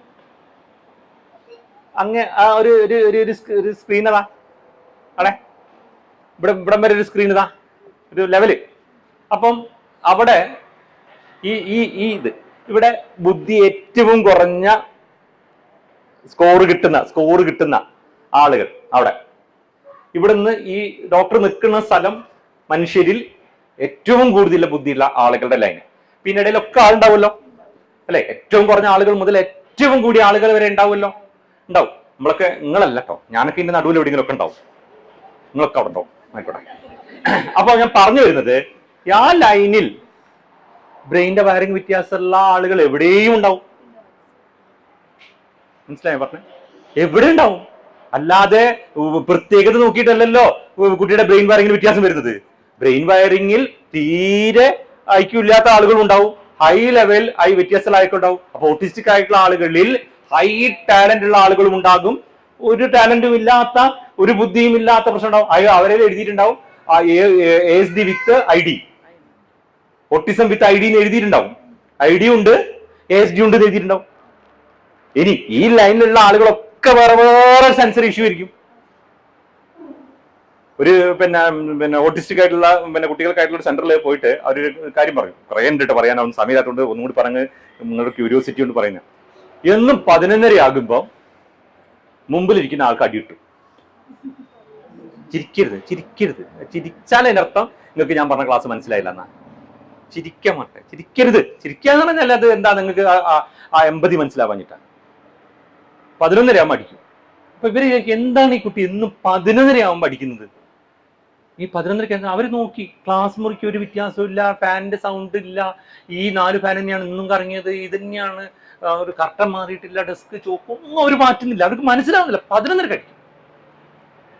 അങ്ങനെ അവർ നോക്കി നോക്കി നോക്കി നോക്കി അവർക്ക് മനസ്സിലായി 11:30 തൊട്ടടുത്ത വീട്ടിലെ കുക്കർ വിസിലടിക്കും. ആ കുക്കറിന് വിസിൽ സെൻസറി ഇഷ്യൂ ഉണ്ടാക്കും. നമുക്ക് ഈ കുപ്പിയുടെ മൂടി എടുത്ത് പ്ലേറ്റിന്റെ മുകളിലേക്കും പല്ല് പുളിക്കാന്ന് പറയില്ല. ഇപ്പം പറയും ഇറക്കിലടാ പല്ല് പുളിക്കുന്നത്. ഏതോ പ്ലേറ്റിന്റെ മുകളിൽ ഏതോ മൂടി ഏതോ ആള് വരയ്ക്കുന്നതിനാണ് ഇവിടുത്തെ പല്ല് പുളിക്കുന്നത്. പുളിച്ചവർക്കറിയും. എന്ന് പറഞ്ഞിട്ട് ആ കുക്കറിന് വിസിൽ. അപ്പൊ അവരോട് പറഞ്ഞു, നിങ്ങൾ ഇന്ന് 10 മണിക്ക് എന്ത് ചെയ്യണം, കുക്കറിനെ വിസിലാക്കണം. അപ്പൊ പിന്നെ അവിടുന്ന് മാറ്റി. അന്ന് വൈകുന്നേരം അടിച്ചില്ല. കാരണം നമ്മൾ ശ്രദ്ധിച്ചാലേ കേൾക്കുള്ളൂ. എന്നിട്ട് പറയും ബസ് വരുന്നുണ്ടെന്ന് പറയും. ഇവരെത്ര ശ്രദ്ധിച്ചു നോക്കിയാലും ബസ് വരേണ്ടത് കിലോമീറ്ററിന് അപ്പുറത്തുനിന്നാ. എത്ര ശ്രദ്ധിച്ചു നോക്കിയാലും ബസ് വരുന്നവർ കാണില്ല. പക്ഷെ ആ കുട്ടി ബാഗ് ഒരുക്കിയാൽ കൃത്യം 7 മിനിറ്റിനുള്ളിൽ 5 മിനിറ്റിനുള്ളിൽ ബസ് എവിടെ എത്തിയിട്ടുണ്ടാവും, മുമ്പിലെത്തിയിട്ടുണ്ടാവും. അത്ര ബസ്സിന്റെ സൗണ്ട് ആർക്ക് കേൾക്കാം? ഈ കുട്ടിക്ക് കേൾക്കാം. അതിനർത്ഥം എല്ലാ കുട്ടികൾക്കും ഭയങ്കര ഹിയറിംഗ് പവർ ആണെന്ന് വെച്ച് കഴിഞ്ഞാൽ അല്ല, അത് ഈ കുട്ടിയുടെ പ്രത്യേകതയാണ്. ഞാൻ പറഞ്ഞില്ലേ 100 കുട്ടി ഉണ്ടെങ്കിൽ. അതുകൊണ്ടാണ് പറഞ്ഞത് ഒരു അളവ് പോലെ വെച്ച് നിങ്ങൾക്ക് ആരെ മെഷർ ചെയ്യാൻ കഴിയില്ല. ഓട്ടിസം എന്ന അവസ്ഥയിലെ കുട്ടിയെ മെഷർ ചെയ്യാൻ കഴിയില്ല. അത് ആ കുട്ടിയുടെ മാത്രം പ്രത്യേകതയാണ്. അതൊരു സ്പെഷ്യൽ എഡ്യൂക്കേറ്റർക്കോ ആ കുട്ടിയുടെ അമ്മയ്ക്കോ ഇനി അച്ഛന് പറയാണെന്ന് പറയാന്ന് മാത്രമേ ഉള്ളൂ കേട്ടോ. നിങ്ങളൊന്ന് വിചാരിക്കേ, ഒരിക്കൽ മനസ്സിലാവും, രണ്ടാക്കേ മനസ്സിലാവുള്ളൂ. മനസ്സിലാവണ്ട, അത് അടുത്തറിയണം. വിദ്യാലയത്തിലെ ടീച്ചർ എന്ന് പറഞ്ഞാൽ 1, 2, 3 ഒരേ കുട്ടികളിൽ പഠിക്കുക, അങ്ങനെ മനസ്സിലാവും. ഓക്കെ, അപ്പൊ അതാണ് ഓട്ടിസം. അപ്പൊ ഞാൻ പറഞ്ഞത് ഓട്ടിസത്തിലെ ബുദ്ധിയുള്ള എല്ലാ ടൈപ്പ് ആൾക്കാരുണ്ടാവും. ഇനി ഇത് തന്നെയാണ് ലേണിംഗ് ഡിസബിലിറ്റിയും. നിങ്ങൾക്ക് ഒരു കാര്യം കൂടി ഞാൻ പറഞ്ഞുതരാം, നേരത്തെ നിങ്ങൾ തെറ്റിദ്ധരിക്കണ്ട. അവിടുന്ന് തൊട്ടിട്ട് ഇവിടം വരെ ആളെ നമ്മൾ ഐക്യന്റെ ബേസിൽ നിർത്തിയില്ലേ, ഈ ഇതിൽ എവിടെ വേണമെങ്കിലും ലേണിംഗ് ഡിസേബിൾഡ് ആൾ ഉണ്ടാകും. മനസ്സിലായോ? ഉണ്ടാകും. അപ്പൊ നേരത്തെ പറഞ്ഞതുപോലെ ഇന്റലക്ച്വൽ ഡിസബിലിറ്റി ഉള്ള കുട്ടിയിലും ആരുണ്ടാവും? ലേണിംഗ് ഡിസേബിൾഡ് ആയിട്ടുള്ള ആളുണ്ടാകും. പക്ഷെ എനിക്ക് സർട്ടിഫിക്കറ്റ് കിട്ടണമെങ്കിൽ, അവിടെയാണ് പ്രശ്നം. സർട്ടിഫിക്കറ്റ് കിട്ടണമെങ്കിൽ 90-ൽ കൂടുതൽ ഐക്യു ഉണ്ടെങ്കിൽ എന്ത് കിട്ടുള്ളൂ? സർട്ടിഫിക്കറ്റ് കിട്ടുള്ളൂ. അപ്പൊ നിങ്ങൾ പറയുന്നത് ശരിയായിരിക്കും, എന്ത് എന്റെ കുട്ടിക്ക് ലേണിംഗ് ഡിസേബിൾഡ് ആണ് എന്ന് നിങ്ങൾ എഴുതാൻ അറിയില്ല, വായിക്കാൻ അറിയില്ല, മെമ്മറി നിൽക്കുന്നില്ല എന്നൊക്കെ നിങ്ങൾ പറഞ്ഞതൊക്കെ 100% ശരിയാ. പക്ഷേ സർട്ടിഫിക്കറ്റ് എന്തിനു കിട്ടൂല? ലേണിംഗ് ഡിസേബിലിറ്റി കിട്ടൂല. കുട്ടിക്ക് ലേണിംഗ് ഡിസബിലിറ്റി ഉണ്ടാവുകയും ചെയ്യും. സർട്ടിഫിക്കറ്റ് കിട്ടണമെങ്കിൽ 90-ൽ കൂടുതൽ ഐക്യു, അല്ലെങ്കിൽ എന്ത് കാരണം പറയാ, ഇവിടെ എല്ലാത്തിനും കാരണം വേറെ ഉണ്ട്. ഏത്? ബുദ്ധിക്കുറവ്, ID എന്ന് പറയുന്ന കാരണമുള്ളത് കൊണ്ട് നിങ്ങൾക്ക് എന്ത് കിട്ടൂല? ലേണിംഗ് ഡിസബിലിറ്റി സർട്ടിഫിക്കറ്റ് കിട്ടില്ല. പകരം എന്തിന്റെ സർട്ടിഫിക്കറ്റാ കിട്ടുക? ID-യുടെ സർട്ടിഫിക്കറ്റാ കിട്ടുക. അപ്പൊ ലേണിംഗ് ഡിസബിലിറ്റി ഉണ്ടോ ചോദിച്ചു കഴിഞ്ഞാൽ ഉണ്ടാവും. ഇനി എന്താ നിങ്ങൾക്ക് സംശയമുള്ളത്? ഓക്കെ, അപ്പം ഞാൻ ഓട്ടിസം എന്ന അവസ്ഥയുള്ള കുട്ടിയുടെ കാര്യം പറഞ്ഞു. എന്താണ് ലേണിംഗ് ഡിസബിലിറ്റി എന്ന് പറഞ്ഞു. ID എന്താന്നൊക്കെ പറഞ്ഞു. പൊതുവിദ്യാലയത്തിലാണോ കുട്ടികളൊക്കെ പഠിക്കുന്നത്, അല്ലെങ്കിൽ ICSE, CBSE അങ്ങനത്തെ പൊതുവിദ്യാലയത്തിലാണ് പഠിക്കുന്നത്. ഓക്കെ, ശരി. സ്പെഷ്യൽ എഡ്യൂക്കേറ്റർമാരുണ്ടോ? ഉണ്ട്. ശരി. ഇല്ല, സ്കൂളില്ല. ആയിക്കോട്ടെ, ശരി. ഒരു കാര്യത്തില് ഞാൻ മറ്റേ ആരായിരുന്നു ആദ്യം ഉദ്ഘാടനം ചെയ്ത ആരായിരുന്നു? അവരുടെ പൊസിഷൻ പേരല്ല ചോദിച്ചേ. പൊസിഷൻ എന്തായിരുന്നു പറഞ്ഞേ? Panchayat president. Okay, panchayat president പറയണ്ടായി ബഡ്സ് സ്കൂൾ ആരംഭിക്കാം. ഞാൻ ആ സെന്റൻസും കൂടി പറഞ്ഞിട്ട് ബാക്കിയിലേക്ക് പോകാം. 3/4 മണിക്കൂർ കൂടി പറയും. അപ്പൊ മാമിന്റെ ഇന്റൻഷൻ മാം പറഞ്ഞു. എന്തായിരുന്നു പറഞ്ഞതിന്റെ ഒരു സെന്റൻസ് പറഞ്ഞു. ആരുമില്ലാതെ വരുമ്പം അവിടെ ആക്കാം എന്ന് പറഞ്ഞു. ബഡ്സ് സ്കൂളുകളൊക്കെ പ്രവർത്തിക്കുന്നത് ഏറിയ പങ്കും ആ ആശയത്തിൽ ഊന്നിയിട്ടാണ് ഉള്ളത്. എനിക്ക് പോണം, ഗേറ്റ് തുറന്നിട്ടിട്ടുണ്ട്. ഞാൻ എപ്പോഴും ഇതൊക്കെ പറയുമ്പം ഗേറ്റ് തുറന്നിട്ടില്ലേ നോക്കും, അല്ലെ പോകാൻ പറ്റില്ല. ഇവിടെയാണ് പ്രശ്നങ്ങളൊക്കെ അധികവും തുടങ്ങിപ്പോകുന്നത്. ഇത്രമാത്രമൊക്കെ ഇങ്ങനെ പറയാൻ പറ്റുമെന്ന് എനിക്ക് അറിഞ്ഞുകൂടാ. പിന്നെ ഞാനൊക്കെ ഉത്തരവാദി കേട്ടോ. ഞാൻ ഉത്തരവാദിത്വം ഒഴിഞ്ഞു മാറൂലേ. ഞാൻ ഉത്തരവാദിയാണ്. പലപ്പോഴും പിന്നെ എന്താ പറയാ, പിന്നെ സ്വയം വിമർശനവും സങ്കടവും പിന്നെ എന്താ പറയാ കുറ്റബോധവും ഒക്കെ തോന്നുന്ന കാര്യങ്ങളാണ് പറയുന്നത്. ഏതൊരു കുട്ടിക്കും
ഇപ്പൊ സാധാരണഗതിയിൽ ടീച്ചർ ക്ലാസ് എടുക്കുമ്പോൾ ടീച്ചർ ചിലപ്പം സുഗതകുമാരിയുടെ കവിതയായിരിക്കും പഠിപ്പിക്കുക. ഈ സുഗതകുമാരിയുടെ കവിത ആർക്ക് പിന്നെ എന്താ പറയാ സ്വായത്തമാക്കാൻ സാധ്യല്ല. അതിൽ പറയുന്ന ഏതൊരു കവിതയും പഠിപ്പിക്കുമ്പം കവിതയ്ക്കൊക്കെ പഠിപ്പിക്കുന്ന പഠന ഉദ്ദേശ്യങ്ങൾ ഉണ്ടാവും. ആ ഉദ്ദേശ ലക്ഷ്യത്തിലേക്ക് ആരെ കൈപിടിച്ച് കൊണ്ടുപോകാൻ കഴിയില്ല. ഈ ബുദ്ധിപരമായ വെല്ലുവിളി നേരിടുന്ന കുട്ടിയെ കൈപിടിച്ച് കൊണ്ടുപോകാൻ കഴിയില്ല എന്ന് പറഞ്ഞു കഴിഞ്ഞാൽ കഴിയില്ല. അതുകൊണ്ടാണ് ആ ബുദ്ധിപരമായ വെല്ലുവിളി നേരിടുന്ന കുട്ടി എന്ന് പറയുന്നത്. കഴിയില്ല. പക്ഷേ ഈ കുട്ടിക്ക് എന്തുണ്ട്?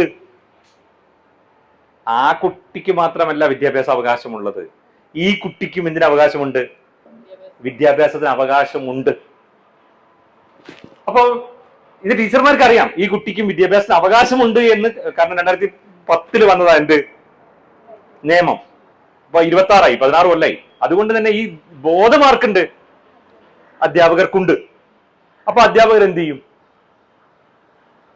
സുഗതകുമാരിയുടെ കവിത ഒരു ചാർട്ടിൽ എഴുതാൻ കുട്ടികളോട് പറയും. അങ്ങനെ ചാർട്ടിൽ എഴുതി കഴിയുമ്പം ഒരു പക്ഷേ നല്ലോണം ചേർത്ത് പിടിക്കുന്ന ടീച്ചറാണ് എന്ന് ടീച്ചർ ആത്മസംതൃപ്തി അടയുമ്പോൾ ടീച്ചർ എന്ത് ചെയ്യും? ഒരു സ്കെയിൽ കൊടുത്തിട്ട് ആ സുഗതകുമാരിയുടെ കവിതയുടെ പേരിന്റെ താഴെ ഈ കുട്ടിയോട് എന്ത് പറയും? സ്കെയിൽ എടുത്ത് വരയ്ക്കാൻ പറയും. അപ്പൊ ആ കുട്ടി ബാക്കി എല്ലാവരും എഴുതി, ഈ കുട്ടി വരയ്ക്കും. ആ ഗ്രൂപ്പ് ഇവിടെ വന്ന് പ്രസന്റ് ചെയ്യാൻ പറയും. അപ്പൊ ആ കുട്ടി ഇവിടെ വരും, ചാർട്ട് പിടിക്കും. അപ്പൊ 3 കുട്ടികൾ 3 തല പിടിക്കും, ഈ കുട്ടി 4ാമത്തെ തല പിടിക്കും. അപ്പം ബാക്കി 6 ആളുണ്ട്, ബാക്കി 2 ആൾക്കാർ വെറുതെക്കും. അപ്പൊ എന്തായി? ഗ്രൂപ്പിൽ കുട്ടിയെ പങ്കാളികളാക്കിയോ? ആക്കി. ചൊല്ലാൻ പറയും. ചൊല്ലുമ്പം എല്ലാവരും പാടും. ഈ കുട്ടി അതിനൊപ്പമോ അതിനൊപ്പമല്ലാതെയോ ഈ കുട്ടിയും പാടും. കുട്ടികൾക്ക് ഈ കുട്ടി പാടുന്നതിനൊന്നും പ്രശ്നം ഉണ്ടാവില്ല കേട്ടോ. അതൊക്കെ പണ്ടേനും പാടും, അതിനുള്ള ഒക്കെ ചേർത്ത് പിടിക്കും. എല്ലാവരും കൈയടിക്കും. ഇതിന് ഈ ചൊല്ലിയതിന്. ഈ കുട്ടീന്റെ കാര്യമില്ല പറഞ്ഞേ. കുട്ടി 1 ഓഫ് ദ മെമ്പർ മാത്രമായിരിക്കും, പ്രശ്നമൊന്നും ഉണ്ടാവില്ലേ? അങ്ങനത്തെ എനിക്ക് അങ്ങനെയും തോന്നിയിട്ടില്ല. ഈ കുട്ടിയെ ഇത് തീരെ ഇല്ല എന്നല്ല ഞാൻ പറഞ്ഞു, പക്ഷെ കുട്ടിയെ കളിയാക്കുക അങ്ങനെയൊന്നല്ല. ഇതൊക്കെ ചേർത്ത് പിടിക്കലും കൈയടിക്കും. എല്ലാവരോടും പോയി ടീച്ചർ വെരി ഗുഡ് എന്ന് പറയും. ഈ കുട്ടിക്കും വെരി ഗുഡ് കിട്ടും. ടീച്ചർ എനിക്ക് ചോന്ന മഷി പോകുന്നതിൽ പിശുക്കില്ലെങ്കിൽ ടീച്ചർ എല്ലാ ബുക്കിലും സ്റ്റാർ കൊടുക്കും. ഈ കുട്ടിയുടെ ബുക്കിൽ എന്ത് കിട്ടും? സ്റ്റാർ കിട്ടും. എല്ലാ കുട്ടികൾക്കും ഉണ്ടായ സന്തോഷത്തിന്റെ അതേ ലെവൽ ആർക്കും ഉണ്ടാകും? ഈ കുട്ടിക്കും ഉണ്ടാകും. മനസ്സിലായോ? എല്ലാവരും സന്തോഷവാന്മാരായി.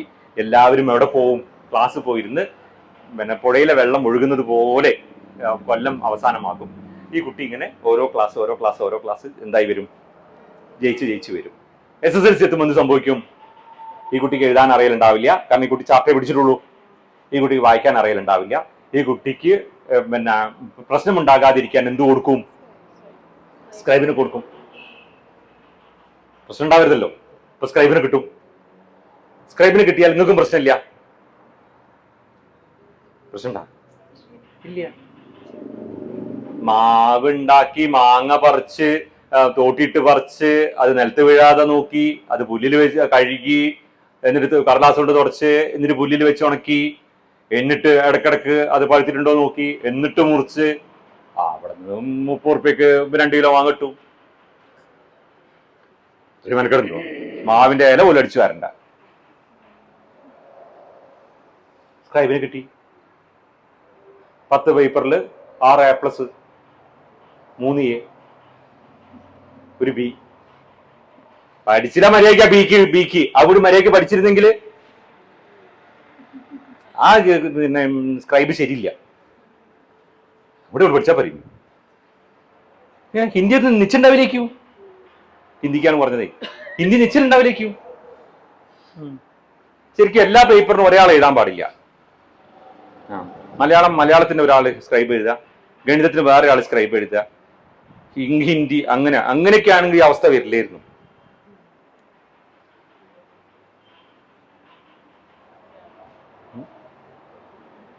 ആർക്കും പ്രശ്നമില്ല. എന്താ പ്രശ്നം? കുട്ടിക്കൊന്നും പ്രശ്നം ഉണ്ടായില്ല. അങ്ങനെയൊന്നും നിങ്ങളൊക്കെ വെറുതെ വിചാരിക്കുക. കുട്ടിക്കൊന്നും പ്രശ്നം ഉണ്ടായില്ല, അതുകൊണ്ട് എനിക്കൊന്നും പ്രശ്നം ഉണ്ടായില്ല. കുട്ടിക്ക് പ്രശ്നം ഉണ്ടായിട്ടൊന്നുമില്ല, രക്ഷിതാവിന് പ്രശ്നം ഉണ്ടായിട്ടൊന്നുമില്ല, ആർക്കും പ്രശ്നം ഉണ്ടായിട്ടൊന്നുമില്ല. ആർക്കും പ്രശ്നം ഉണ്ടാകും ആണ്. ബഡ്സ് സ്കൂൾ ആരംഭിക്കുമ്പം നിങ്ങൾക്ക് പോണ്ടേ? കൂട്ടൂസൊക്കെ പോണം, കല്യാണത്തിന് പോണം, നിങ്ങൾക്ക് അപ്പുറം പോണം. അപ്പൊ കുട്ടിയെ എവിടെ ആക്കണം? ഒരു സ്ഥലത്താക്കണം. കുട്ടിയെ നന്നായിട്ട് നോക്കണം. എങ്ങനെയാണോ അവിടെ ഏൽപ്പിച്ചത് അവിടുന്ന് തിരിച്ചു കൊണ്ടുപോകുമ്പോൾ അതിനേക്കാൾ സന്തോഷത്തിൽ കുട്ടിയെ തിരിച്ചു കിട്ടണം. കുട്ടിയും ഹാപ്പി, നിങ്ങളും ഹാപ്പി, ലോകവും ഹാപ്പി, എല്ലാം ഹാപ്പി. അതാണ് പലപ്പോഴും സംഭവിച്ചു പോകുന്നത്. അപ്പം അങ്ങനെയല്ലല്ലോ വേണ്ടത്. അല്ല, ലൈവ്ലിഹുഡ് അച്ചീവ് ചെയ്യാനുള്ള മറ്റേ കുട്ടികൾ എന്തിനാ പഠിക്കുന്നേ? അവർക്ക് ജീവിതത്തിൽ വിജയിച്ചുയരണം. അന്ന് കഴിഞ്ഞു പോവാനല്ല, വിജയിച്ചുയരണം. അപ്പൊ അതിന് ഹയർ സ്റ്റഡീസിന് പോകണം, അതിന് ബേസിക് നോളജ് വേണം. അങ്ങനെയുള്ള പരിഗണന RPWD ആക്ട് പ്രകാരം റീസണബിൾ അക്കോമഡേഷൻ വേണമെന്നാണ്. റീസണബിൾ നിയമമാണ്, റീസണബിൾ അക്കോമഡേഷൻ, അനുയോജ്യമായ എന്താ പറയാ, അനുയോജ്യമായ അക്കോമഡേഷൻ മലയാളം അനുയോജ്യമായ പരിഗണന ആർക്ക് കിട്ടണം, ഈ കുട്ടിയെ കിട്ടണം. ആ അനുയോജ്യമായ പരിഗണനയല്ല ആർക്ക് കൊടുക്കുന്നത്. ടീച്ചർമാരെ നിങ്ങൾ നാളെ പോയിട്ട് കുറ്റം പറയണ്ട കേട്ടോ, ടീച്ചർമാരെ നിങ്ങൾ കുറ്റം പറയണ്ട. ടീച്ചർമാരെ കുറ്റം പറയാൻ പറ്റാത്ത എന്തുകൊണ്ടാണെന്ന് കൂടി ഞാൻ പറഞ്ഞുതരാം. സിസ്റ്റം എന്തായിട്ടില്ല, ടീച്ചർമാർക്ക് ഈ കുട്ടികളെ പരിഗണിക്കാൻ പറ്റുന്ന രീതിയിലേക്ക് എന്താക്കി വെച്ചിട്ടില്ല, മാറ്റിയിട്ടില്ല. ഇനി അവർക്കായി ഉണ്ടാക്കിയ വിദ്യാലയം പോലും അതിനായിട്ട് പാകപ്പെടുത്തിയിട്ടില്ല. ആണോ? അങ്ങനെ പാകപ്പെട്ടിട്ടുണ്ടെങ്കിൽ നമ്മുടെ സൊസൈറ്റിയുടെ ചിന്തയാണ് നേരത്തെ പറഞ്ഞേ, ഇത് കെയറിലേക്ക് വരില്ല. കെയറാണ് കിട്ടുന്നത്. ഇപ്പം സൊസൈറ്റി മൊത്തം, വിദ്യാഭ്യാസ മേഖല മൊത്തം എന്താ കിട്ടുന്നത്, കെയറാണ് കിട്ടുന്നത്. നമ്മൾ ധരിച്ചു വെച്ചതും അത് തന്നെയാണ് ഏറ്റവും വലുതെന്നാണ്. അവിടെയാണ് പ്രശ്നം. അതുകൊണ്ടാണ് ഞാൻ നേരത്തെ പറഞ്ഞ നമുക്കൊന്നും പ്രശ്നം ഉണ്ടാവാത്തത്. അതിന് മനസ്സിലായി. അപ്പം റീസണബിൾ അക്കോമഡേഷൻ ഔദാര്യമല്ല, റീസണബിൾ അക്കോമഡേഷൻ അവകാശമാണ്, നിയമം മൂലം അവകാശമായി പ്രഖ്യാപിച്ചതാ റീസണബിൾ അക്കോമഡേഷൻ. അവിടെ ഓട്ടിസ്റ്റിക് ആയിട്ടുള്ള കുട്ടിക്ക് സെൻസറി ഇഷ്യൂ ഉണ്ടാവുന്നുണ്ടെങ്കിൽ ആ കുട്ടിക്ക് അവിടെ കാമേരിയ ഉണ്ടായേ പറ്റൂ, ഉണ്ടാകണം. അത് കുട്ടിയുടെ അവകാശമാണ്. കാര്യം മനസ്സിലായോ? റാമ്പ് ഇവിടെ റാമ്പാന്ന് തോന്നുന്നു, അതല്ല റാമ്പല്ല. നമ്മൾ വിദ്യാർത്ഥി റാമ്പ് ഉണ്ടാക്കുമല്ലോ അല്ലേ, അങ്ങനെ പിന്നെ ഈ വീൽ ചെയർ കയറാൻ വേണ്ടി റാമ്പ് ഉണ്ടാക്കി. അത് ലോക്കോമോട്ടോർ ഡിസേബിലിറ്റി ഉള്ള ആളുകളുടെ അവകാശമാണ്. എന്ത്? അപ്പം RPW ആക്ട് പറഞ്ഞിട്ട് എല്ലാ വിദ്യാലയവും ഭിന്നശേഷി, എല്ലാ കെട്ടിടങ്ങളും ഭിന്നശേഷി സൗഹൃദമായിരിക്കണം. അപ്പം കെട്ടിടം ഇവർക്ക് ഐക്യുവിന് പ്രശ്നമില്ല. ആർക്ക്? ലോക്കോമോട്ടോർ ഡിസേബിലിറ്റി ഉള്ള ആൾക്കാർക്ക് ഐക്യുവിന് പ്രശ്നമുണ്ടോ? ഇല്ല. അപ്പൊ അവര് പറയും വീൽ ചെയറിൽ വന്നിട്ട് അവർ പറഞ്ഞ വീൽ ചെയർ അങ്ങോട്ട് കയറൂല, അതിന്റെ സ്ലോപ്പ് ശരിയല്ല, ഞാൻ കയറൂല എന്ന് പറയും. അപ്പൊ എന്തായി? ആ നിയമം എടുത്ത് നോക്കുമ്പോൾ പിന്നെ സ്ലോപ്പ് വണ്ടി കയറാൻ മാത്രം ഇങ്ങനെ കുത്തനെയാണ്. അപ്പൊ എന്താക്കും? അത് ഇടിച്ചു നിരത്തിയിട്ട് പിന്നെ സാധാരണ പോലെ ആക്കി. കാരണം അവന്റെ അവകാശം, ആളുടെ അവകാശം ടോയ്ലറ്റ് അഡാപ്റ്റഡ് വേണമെന്ന് നിർബന്ധമാണ്, അതിന് പെർമിഷൻ കിട്ടണമെങ്കിൽ.